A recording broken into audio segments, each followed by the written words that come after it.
Darius Williams' hands were still dusty from fixing his neighbor's broken fence when she handed him her business card. His dark brown fingers brushed off the wood shavings as he accepted it. The young woman had watched him work for 3 hours, measuring angles twice, reinforcing corners that didn't need it, calculating weight distribution like he was designing a bridge, not repairing wood slats. She'd asked quiet questions about his technique, his past, why someone with an engineer's precision was doing handyman work on a Saturday afternoon. He'd brushed it off, said he just liked things done right.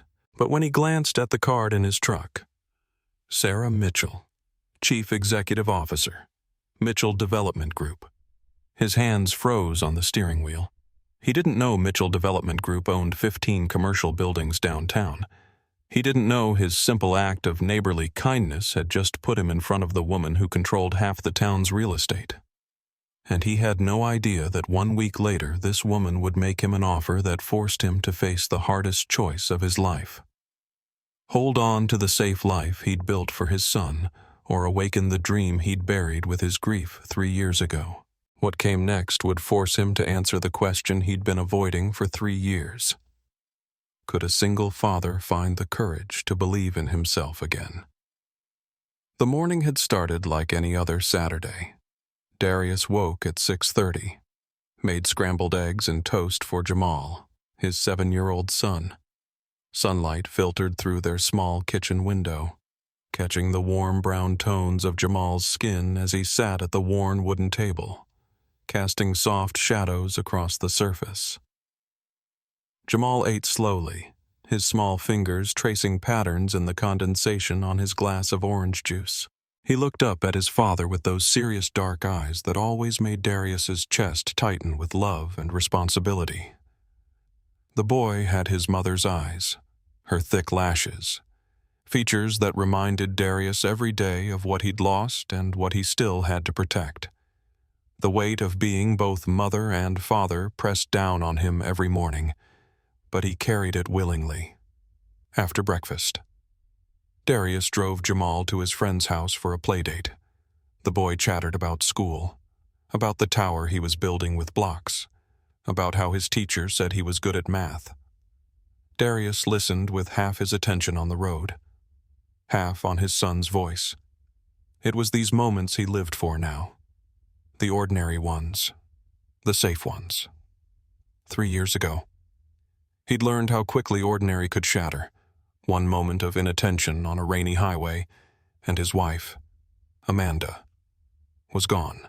He'd been at work sketching elevation drawings for a downtown high-rise when the call came. The career he'd spent 8 years building suddenly meant nothing compared to the terrified little boy who needed him. So Darius had walked away from architecture. He'd taken a job as a building maintenance worker fixing leaky faucets and replacing light bulbs in apartment complexes. The pay was less than half what he'd earned, but the hours were predictable. He could drop Jamal at school, work his shift, and be home for dinner every single night. On weekends, he did odd jobs around the neighborhood, painting fences, repairing decks, installing ceiling fans. It wasn't the career he'd imagined, but it was enough. It had to be enough. He repeated that phrase to himself often, like a mantra against the ache of unfulfilled dreams. That afternoon, driving back from Jamal's playdate, Darius noticed the fence. His new neighbor's property line ran along the sidewalk, and last night's storm had knocked down a section of weathered boards. The young woman who lived there stood on her porch, staring at the damage with her arms crossed. Darius had seen her around. She kept to herself, drove a modest sedan, dressed in simple jeans and sweaters. She'd moved in 2 months ago and barely spoke to anyone on the block. The other neighbors speculated she was unemployed or maybe working from home. No one really knew. Darius pulled over without thinking. It was what neighbors did for each other, especially in their small community where people still looked out for one another. He grabbed his toolbox from the truck bed and walked across her lawn. The grass needed mowing. He noticed the gutters could use cleaning, too. She turned as he approached, surprise crossing her features. She was younger than he'd thought, maybe late 20s, with dark hair pulled back in a ponytail and sharp, observant eyes that seemed to catalog everything they saw. He introduced himself, offered to fix the fence. She hesitated, then accepted with quiet gratitude. Her name was Sarah, she said. Just Sarah. Darius set to work, pulling out the damaged boards, measuring the gaps with the same precision he'd once used to design load-bearing walls. His hands moved automatically, muscle memory from years of training taking over. He reinforced the posts, added diagonal bracing that wasn't strictly necessary, but would help the fence survive the next storm. It was how his mind worked. He couldn't help but improve on the original design. Sarah brought him lemonade an hour into the work. She stood at a careful distance, watching his hands as they measured and cut and hammered. Her gaze felt different from the casual observation of most clients. It was analytical, measuring not just the work, but the worker himself. She asked about his technique, why he was reinforcing the corners, how he calculated the stress points. Her questions were too specific, too informed. This wasn't someone making small talk. This was someone who understood structural engineering. Darius deflected with jokes and half-answers.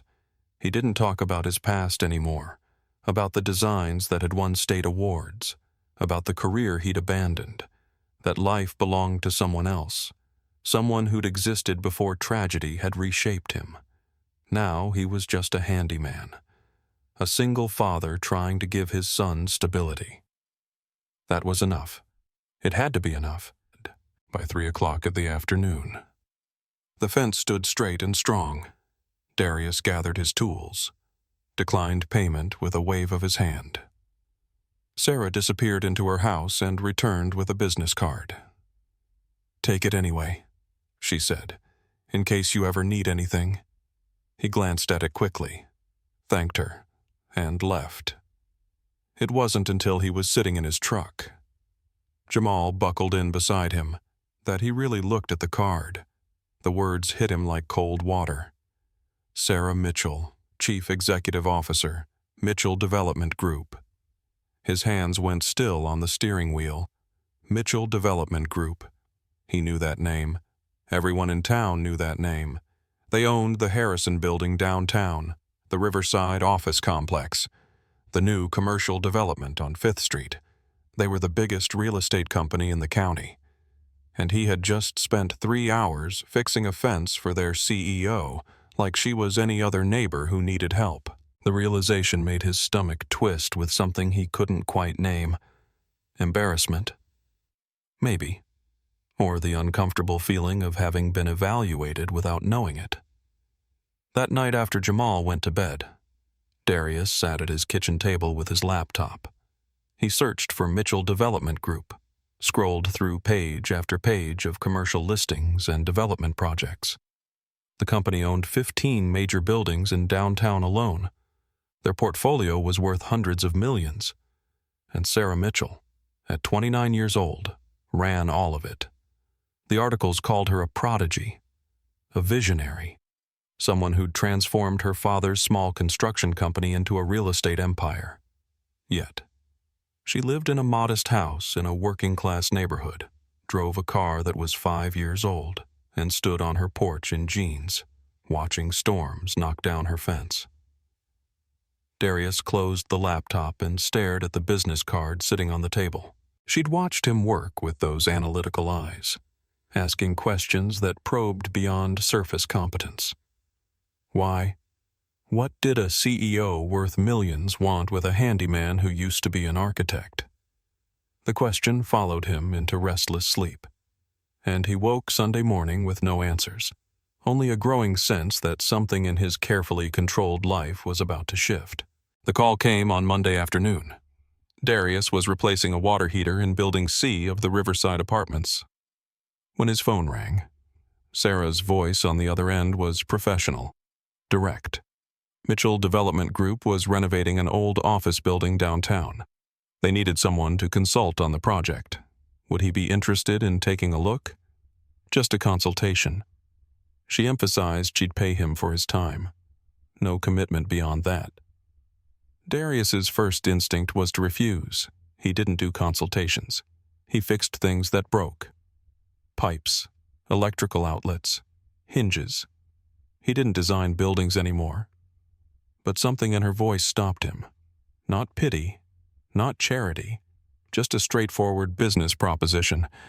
And the truth was, he needed the money. Jamal's school was organizing a field trip to the Science Museum next month, and the cost was more than Darius had budgeted. So he said yes. Just a consultation. Just once. Wednesday afternoon. Darius stood in front of Mitchell Development Group headquarters and felt his past rushing back. The building was modern glass and steel, 12 stories of commercial success rising above the old downtown district. Inside the lobby gleamed with polished marble and contemporary art. The receptionist knew his name, directing him to the 11th floor with practiced courtesy. The elevator ride felt like ascending into a different world. One he'd left behind when he'd chosen diapers and daycare over drafting tables and deadlines. Sarah met him at the elevator, transformed from the casual neighbor into a CEO in tailored business attire. But her eyes were the same, sharp, evaluating, seeing more than most people looked for. She led him through an open office space where young professionals worked at standing desks and collaborated in glass-walled conference rooms. Darius felt out of place in his work boots and button-down shirt, carrying a folder with a few sketches he'd thrown together the night before. He was conscious of how he looked, a black man in work clothes among the suits and ties, but he held his head high. This was a mistake. He shouldn't have come. Then Sarah took him to the Harrison building, and everything changed. The structure was a relic from the 1960s. 6 stories of concrete and brick that had been vacant for 5 years. But Darius saw past the grime and neglect to the bones underneath. The building had character, history, potential. As Sarah explained, their vision converted into modern office space while preserving its architectural heritage. His mind was already working. He walked through the empty floors, his fingers trailing along load-bearing walls, his eyes calculating ceiling heights and natural light angles. This building didn't need to be torn down. It needed someone who understood it. Without thinking, Darius started talking. He described how they could remove certain interior walls to create open floor plans while maintaining structural integrity. He sketched on his notepad how they could add skylights to bring natural light into the core areas. He talked about green roofs and solar panels, about preserving the original brick facade while modernizing everything behind it. The words poured out of him. 3 years of suppressed passion, breaking through like water through a cracked dam. He forgot about being a maintenance worker. He forgot about being careful.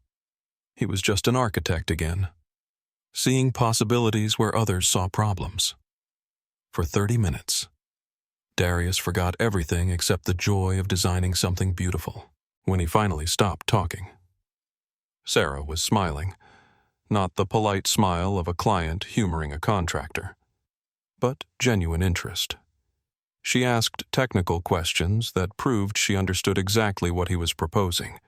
They discussed load calculations and building codes, sustainability ratings, and historical preservation requirements.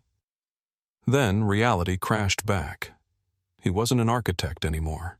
He was a single father with a 7-year-old who needed him home for dinner. Sarah walked him back to the building entrance. Before he could leave, she made her offer. Lead architect for the Harrison building renovation. Part-time schedule. Flexible hours. Work from home when possible. She'd adjust the project timeline to accommodate his needs. The salary she named was more than he'd earned in 2 years of maintenance work. Darius's hands went cold. This wasn't a consultation. This was a job offer, a real one, the kind that could change everything. He asked. Why? Why him? Why now? Why someone who hadn't designed anything in 3 years? Sarah's answer was simple. She'd watched him redesign her fence to withstand hurricane-force winds. Anyone who cared that much about details on a free favor would bring the same dedication to a multi-million-dollar project. She believed in his talent. She wanted him on her team. The words hit Darius harder than he expected. No one had believed in him for a long time. He'd stopped believing in himself, but belief wasn't enough. Darius had responsibilities.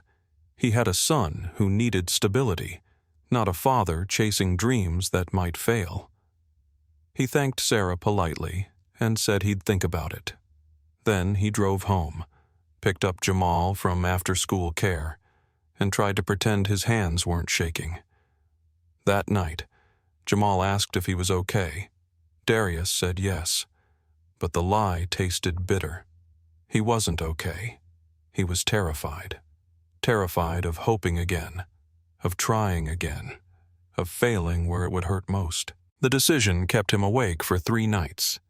Every rational argument said no. He had a stable job, a predictable income, a life that worked. Architecture meant long hours, tight deadlines, stress that came home with him. It meant being the person who'd been too focused on work to notice his wife. Amanda needed him to slow down.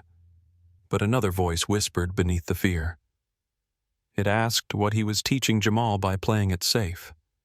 It reminded him that Amanda had loved his passion for design, had encouraged him to dream bigger. It suggested that maybe, just maybe, he could be both, a good father and a fulfilled person. On Thursday afternoon, Darius called Sarah. His voice shook as he accepted her offer with one condition: a 3-month trial.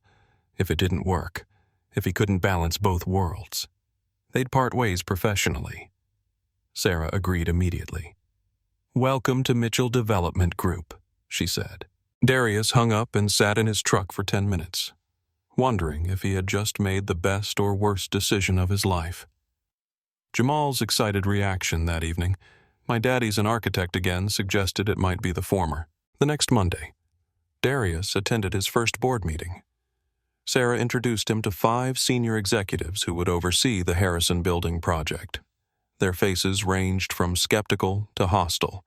Nathan Henderson, the chief financial officer, questioned Darius's credentials immediately.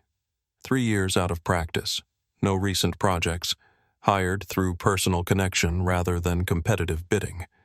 The implications hung heavy in the air. Darius could read between the lines, could feel the weight of their assumptions about him. Robert Davis, chief operating officer, wondered aloud if Mitchell Development Group could afford to gamble millions on sentiment. Victoria Reed, head of development, suggested they were taking unnecessary risks. Sarah's response was firm. Darius's portfolio from before spoke for itself. 2 state architecture awards, successful projects across 3 counties. Talent didn't disappear just because someone took time away. She believed in giving second chances to people who deserved them, but the board's message was clear. They'd be watching closely. Any mistake, any delay, and Darius would be gone. He left that meeting understanding he wasn't just fighting for himself. Sarah had put her credibility on the line for him. He couldn't let her down. The first month was harder than Darius had imagined. He set up a home office in his spare bedroom, working after Jamal went to sleep and before he woke up. The development team seemed determined to make things difficult. Delayed responses to his requests, vague answers to technical questions, inconvenient scheduling for site visits, small frustrations that added up to a clear message they didn't want him there. Darius responded by working harder, double-checking every calculation, perfecting every detail until his eyes burned with exhaustion.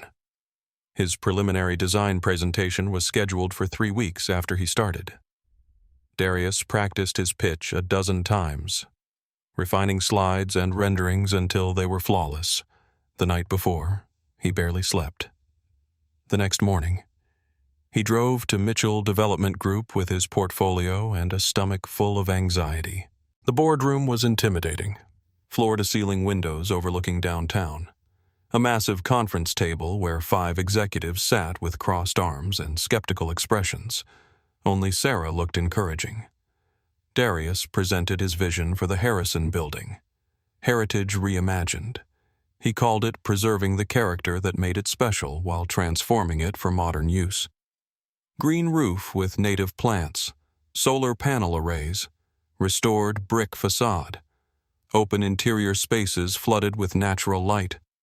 Energy costs would drop by 30%.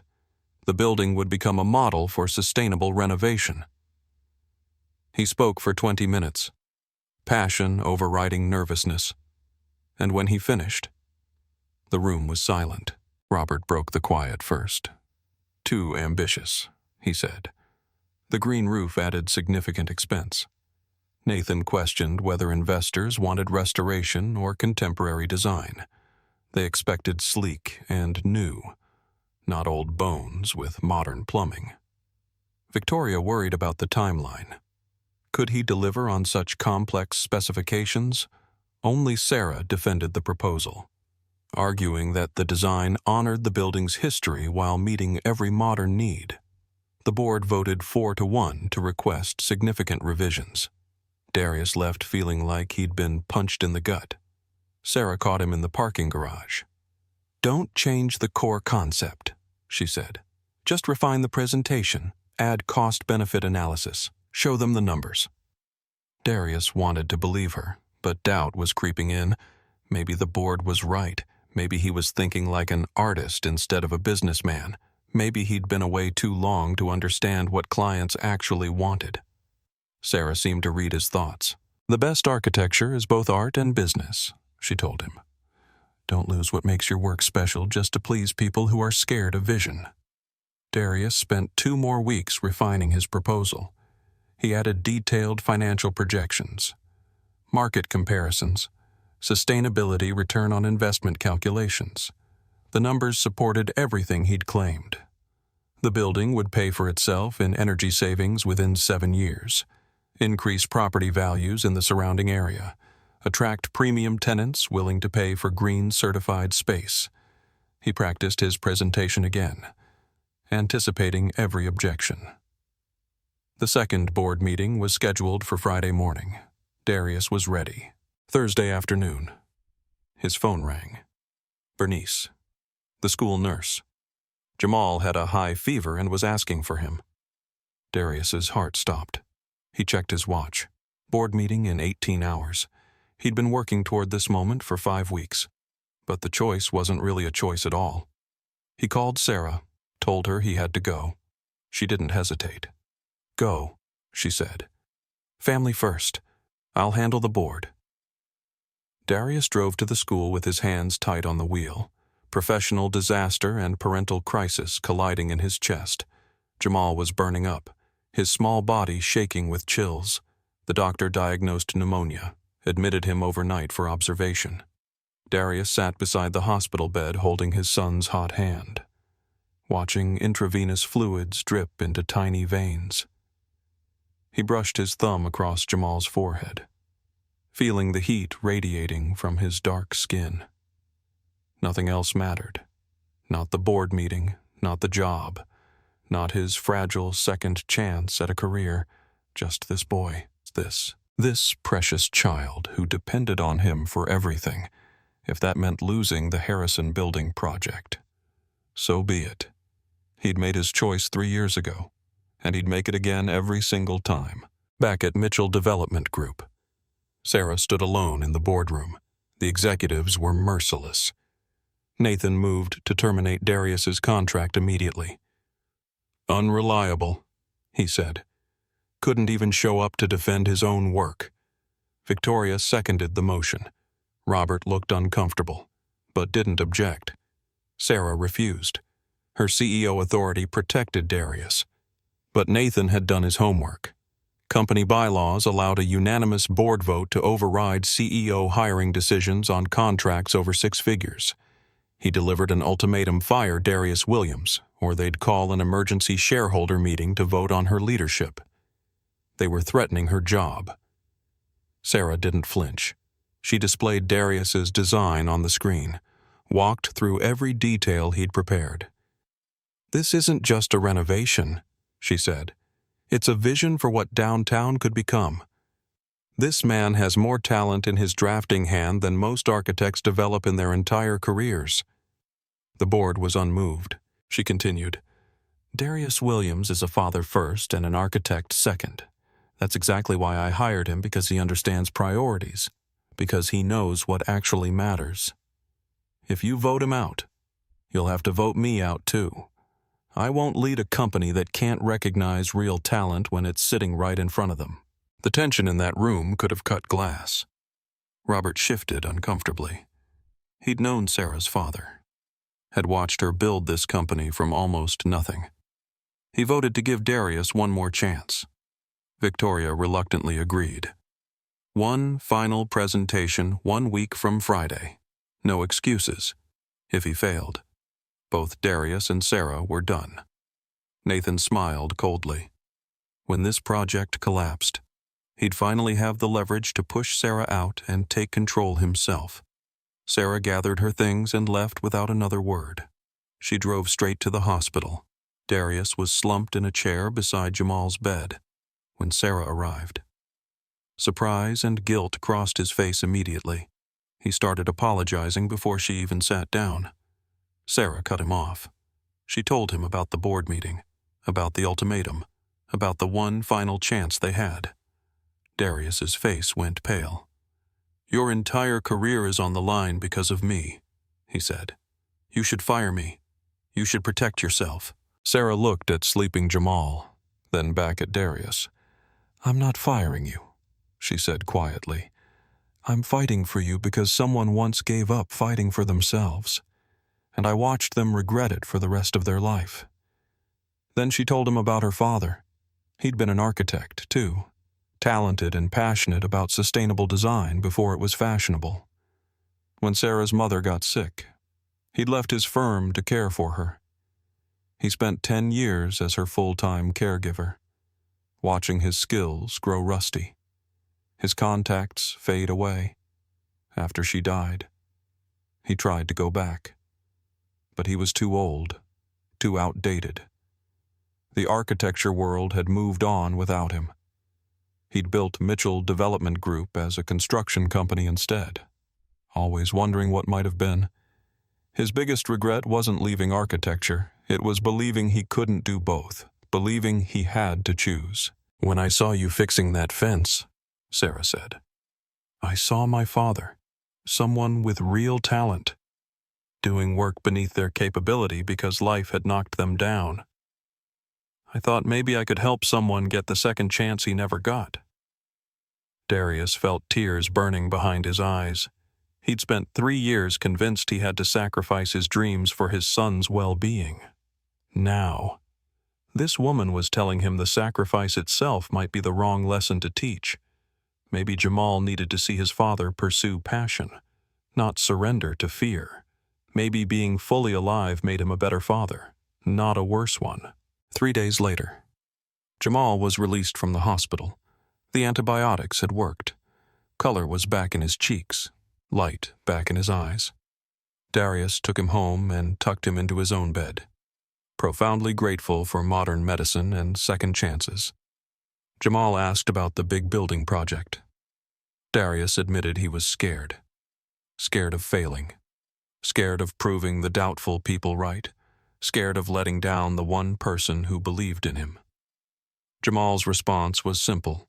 Mommy used to say, "Brave isn't not being scared. Brave is being scared and doing it anyway." 7 years old, and his son was wiser than he was. That night, Darius pulled out his Harrison building designs. He'd been trying to prove something to the board, to himself, to everyone who thought he wasn't good enough. Now, he stopped trying to prove anything. He designed for the building itself, for what it could become, for the pure joy of creating something beautiful. The hours flew past when dawn broke. Darius had completely reimagined his approach, not different, but better, clearer, more confident, He wasn't an architect trying to get his career back. He was an architect doing what he was meant to do. The week passed in a blur of refinement and preparation.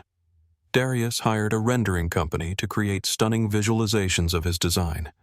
He built a physical model that showed exactly how the building would transform. He practiced his presentation until every word felt natural, every transition smooth. The night before the final board meeting, he kissed Jamal goodnight and felt something he hadn't experienced in 3 years, excitement instead of fear. Win or lose, he was doing this right. Friday morning arrived cold and clear. Darius dressed in his best suit, adjusting his tie in the mirror. He looked at his reflection, a black man in his mid-30s who'd almost given up on himself, and nodded with determination. He loaded his materials into his truck and drove downtown. The Mitchell Development Group building looked different today. Not intimidating, just tall. The elevator ride to the 11th floor felt quick. Inside the boardroom, more people waited than before board members. Yes, but also city council representatives and potential investors. This wasn't just a project review, this was a public proving ground. Darius set up his presentation, connected his laptop, took a deep breath. Then he began.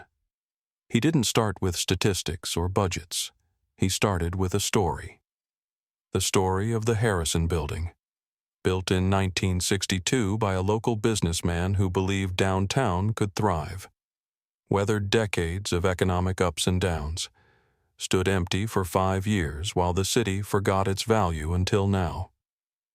This building deserves ambition, Darius said. It deserves someone who sees not what it is, but what it could become. Then he showed them. The renderings took their breath. Original brick facade cleaned and restored, green roof gardens visible from the street, interior spaces transformed into light-filled collaboration zones. He walked through the technical specifications, the energy efficiency calculations, the financial projections. This building would achieve LEED Platinum certification. It would reduce the urban heat island effect. It would become a landmark that made people proud of their city. The cost was higher than traditional renovation. Yes, but the value was immeasurable. The room was absolutely silent when he finished. Darius's hands were steady. His voice was strong. He'd laid everything on the table, his vision, his passion, his soul. Now it was up to them. The city council representative stood first. "This is exactly what downtown needs," she said. "A building that honors our past while embracing our future." The lead investor nodded agreement. "The financial projections are solid. The environmental benefits add significant value." "We're in." Robert cleared his throat. "I owe you an apology." "Mr. Williams, I was wrong about you. This work is exceptional." Victoria added her agreement. This design could win national awards. Even Nathan, who'd fought hardest against him, had to concede. "It's good work. Very good work." Sarah said nothing, just smiled at Darius with quiet pride. The vote was unanimous. Project approved. Darius Williams was officially lead architect of the Harrison Building renovation. He'd done it, against all odds, against all doubts. He'd proven he still had what it took. The weeks that followed blurred together in the best possible way. Darius was officially appointed chief architect with a full salary, benefits, and a small team assigned to help him. The hostile resistance from the development team evaporated overnight. Victoria personally apologized for her initial skepticism. Robert invited him to lunch to discuss future projects. Even Nathan was cordially professional. Darius had earned his place through undeniable competence, and the company's culture shifted to accommodate him. More importantly, Darius figured out how to balance both worlds. He developed a routine. Mornings at Mitchell Development Group, collaborating with engineers and contractors, making site visits and reviewing progress. Afternoons were for Jamal, Pick up from school, homework help, dinner together. Evenings after his son was asleep. Darius would refine designs and prepare for the next day. Weekends were family time, sacred and protected. It wasn't easy, but it was working. He was present for his son and present for his work. He didn't have to choose. Jamal's pride was almost tangible. At school, he told everyone his daddy was designing the big building downtown. Other kids thought it was cool. His teacher mentioned how much Jamal's confidence had grown, how he seemed to stand a little taller these days. Darius realized something profound. By pursuing his own dreams, he was teaching his son that dreams mattered, that fear shouldn't stop you, that it was never too late to become who you were meant to be. The lesson was worth more than any salary. 6 months passed in intense, rewarding work. The Harrison building transformation exceeded everyone's expectations. The green roof became a downtown attraction before construction even finished. Local news covered the sustainable features. Architecture magazines requested interviews. The building was becoming exactly what Darius had envisioned, a landmark that proved old structures could be reimagined for modern needs without sacrificing their soul. Every day on the construction site felt like vindication. The grand opening arrived on a perfect Saturday in late spring. Downtown streets were closed for the celebration. City officials, business leaders, press, and curious community members gathered outside the Harrison building. The structure gleamed in the sunshine. Original brick facade restored to its former glory. Modern glass additions reflecting the sky. The green roof visible from the street like a crown of living plants. It was beautiful. It was everything Darius had promised. The mayor spoke first, praising Mitchell Development Group for investing in downtown revitalization. Sarah gave a brief speech about sustainable development and historic preservation. Then she introduced Darius. He stepped to the microphone with Jamal standing in the front row, the boy's face beaming with pride. And for a moment, he couldn't speak. Emotion choked his throat. 6 months ago, he'd been a maintenance worker, convinced his best years were behind him. Now, he stood before hundreds of people, being honored for designing something that would outlast him. He found his voice. 6 months ago, I thought my career was over. I'd given up architecture to be a father, and I believed that was the only choice I had. Darius looked down at Jamal. But my son taught me something important. You don't have to choose between who you are and who you need to be. He shifted his gaze to Sarah. Someone believed in me when I'd stopped believing in myself. She saw potential I'd forgotten I had. This building isn't just mine. It belongs to everyone who took a chance on second acts and unlikely comebacks. He concluded with words aimed at anyone listening who might need them. To everyone out there who thinks it's too late to try again. It's not. Your story isn't over until you decide it is. Circumstances might knock you down. Fear might make you play it safe. But talent doesn't expire. Dreams don't have deadlines. You just need one person to believe in you first. And then you have to believe in yourself. The crowd applauded. Cameras flashed. Darius felt 3 years of grief and doubt finally released their grip on his chest. The State Architecture Council representative presented an award. The Sustainable Design Excellence Award for Outstanding Achievement in Historic Renovation and Environmental Innovation. Darius accepted the plaque, shook hands, smiled for photos. But his eyes kept returning to Jamal, who was practically vibrating with excitement. Later, after the formal ceremony ended and the crowds thinned, Darius and his son took the elevator to the building's roof garden. They stood among the native plants and solar panels, the city spreading out below them in every direction. Jamal was quiet for a long moment, then spoke. "Mommy would love this. Daddy, it's so pretty." Darius knelt beside his son. eye level now. I think she would, too. Buddy, I think she'd be happy that we're happy. It was the first time in 3 years he'd mentioned his wife. Amanda, without the words catching in his throat. The grief was still there. It would always be there. But alongside it now was peace, acceptance, the understanding that honoring her memory meant living fully, not hiding from life. Jamal asked why Miss Sarah had believed in him. Darius thought about it. Because she saw something in me that I'd forgotten was there. Like when you're sad and I remind you that you're brave. His son's face lit with understanding. Then I'm glad she fixed our fence. Darius laughed. Actually, buddy, I fixed her fence. Jamal shook his head with 7-year-old wisdom. No, Daddy, she fixed yours. The metaphor was lost on the child, but Darius understood perfectly. That fence had been the bridge between his old life and new one, a simple act of neighborly kindness that had changed everything. That evening, Darius and Jamal visited Sarah at her house. The fence still stood strong and straight, testament to over-engineering and attention to detail.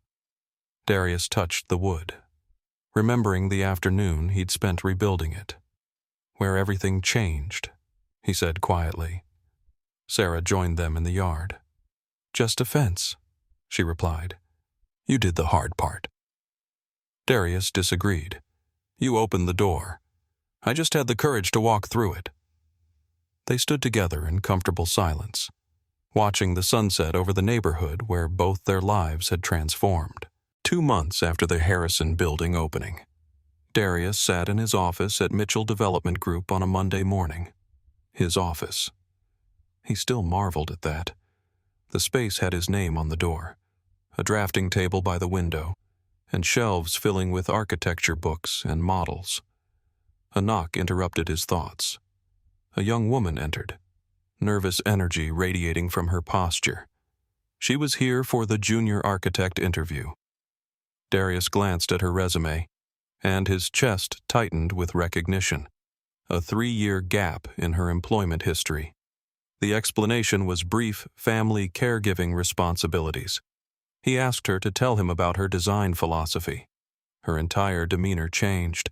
She lit up discussing sustainable architecture, adaptive reuse of historic buildings, the responsibility architects had to create spaces that improved lives.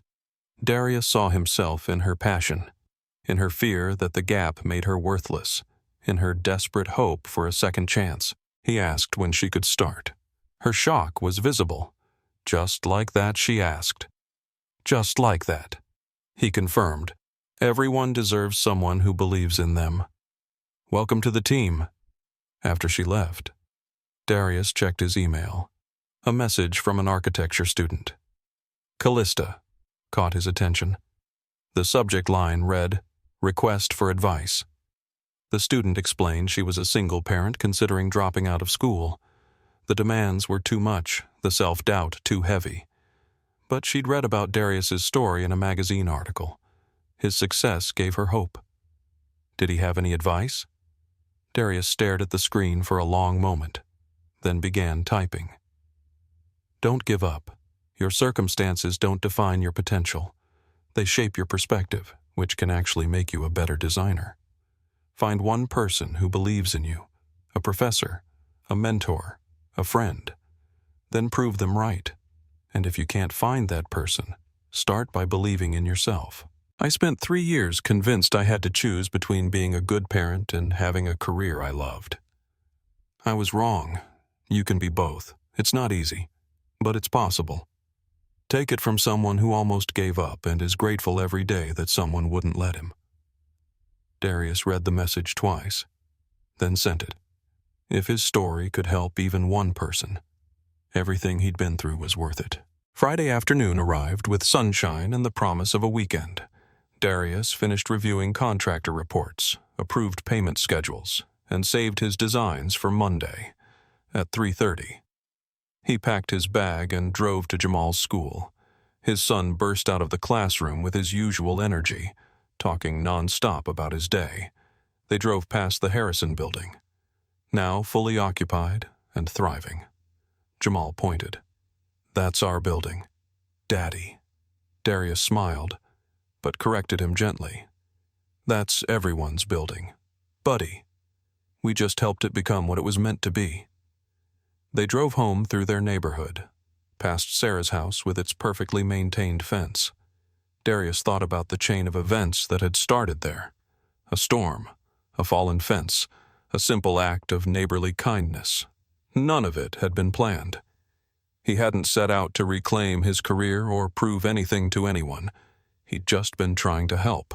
And somehow that small choice had opened a door he'd thought was closed forever. Life was strange that way. The moments that changed everything often looked ordinary when they were happening. At home. Darius made dinner while Jamal did homework at the kitchen table. They ate together, talking about school and friends and the science project due next month. After dishes. They played a board game, then read together before bed. Darius tucked his son in, kissed his forehead, and stood in the doorway watching him fall asleep. The boy's features were peaceful, his dark lashes resting against his cheeks. This was what mattered. This small person who trusted him completely. Everything else, the career, the awards, the recognition was wonderful, but secondary. He was a father first. He'd never forget that again. But being a father first didn't mean being only a father. That was the lesson Sarah had taught him, the truth Jamal had helped him understand. He could be devoted to his son and still pursue the work that made him feel alive. The two weren't mutually exclusive. They were complementary. Being fulfilled in his career made him more present as a parent.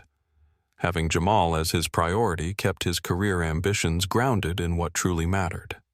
The balance was delicate, but it was real. Later that night, Darius sat at his home drafting table with blueprints spread before him. A new project, smaller than the Harrison building. But equally important, renovating the old community center where Jamal played basketball. The building was crumbling. The city had no budget. But Darius was donating his design work. He sketched new layouts, energy-efficient systems, spaces that would serve the neighborhood for generations. His pencil moved across the paper with practiced confidence. This was who he was, not a maintenance worker pretending, but an architect, a father, a man who'd learned that the worst moments of life didn't have to define the rest of it. The Harrison building stood downtown like a beacon, visible through Darius's window. Lights glowed in the windows where companies worked late, where careers were being built and lives were being lived. That building would be his legacy, the thing he'd created that would outlast him. But his real legacy was sleeping down the hall. A boy who'd learned that fear wasn't stronger than courage, that setbacks weren't the same as endings, that his father's love was constant even when life was uncertain. Darius thought about the man he'd been 3 years ago, grief-stricken, lost, convinced the best parts of himself had died with his wife. Amanda. That man had been wrong. The best parts hadn't died. They'd just been sleeping, waiting for someone to believe they could wake up again. Sarah Mitchell had been that someone. She'd seen past his circumstances to his potential, had risked her own career to give him a chance, had refused to accept his surrender to mediocrity, and in doing so, she'd given him back to himself.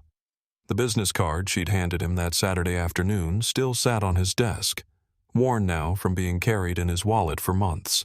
Sarah Mitchell, Chief Executive Officer, Mitchell Development Group. Darius picked it up, remembering the shock he'd felt when he'd first really read it. He'd been so focused on the title that he'd missed what mattered. Not what she was, but who she was. A person who'd lost someone. 2. A person who understood regret. A person who decided to use her power to create chances for people who needed them. She'd saved him, and now hiring that young woman with the employment gap. answering that student's email.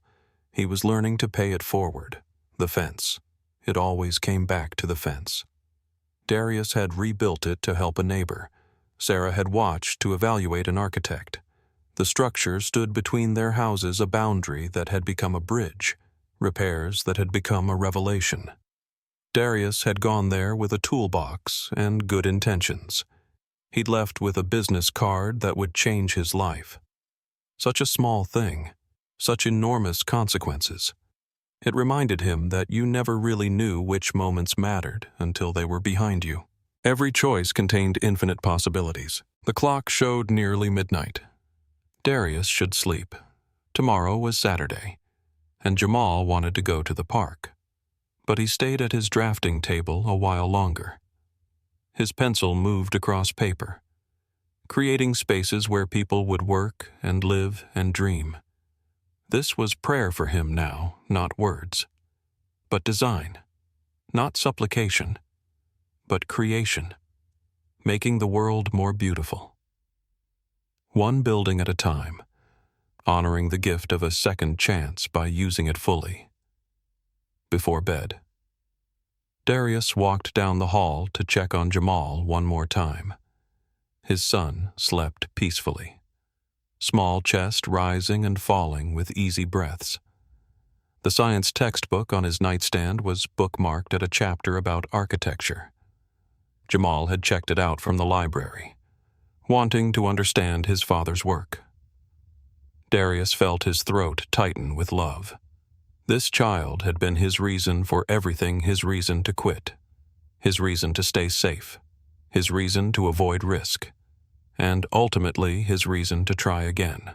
Because what kind of father taught his son that dreams expired, that talent had a statute of limitations, that fear was stronger than hope? Darius returned to his own room, set his alarm, and lay in the darkness, thinking about fences and second chances and the strange, wonderful ways life unfolded when you had the courage to let it. Sleep came slowly, and when it did, he dreamed of buildings rising from empty lots, of structures that would stand for generations, of a future he'd once thought was lost, but had found again. The dreams were good ones, the kind worth fighting for, the kind worth believing in. Especially when it seemed impossible, because impossible was just another word for not yet, and not yet meant there was still time, still hope, still possibility waiting, just on the other side of fear if you were brave enough to reach for it. Darius was finally brave enough. His son had taught him that. A fence had shown him the way, and a woman who understood second chances had opened the door. The rest was up to him, and he would make it count.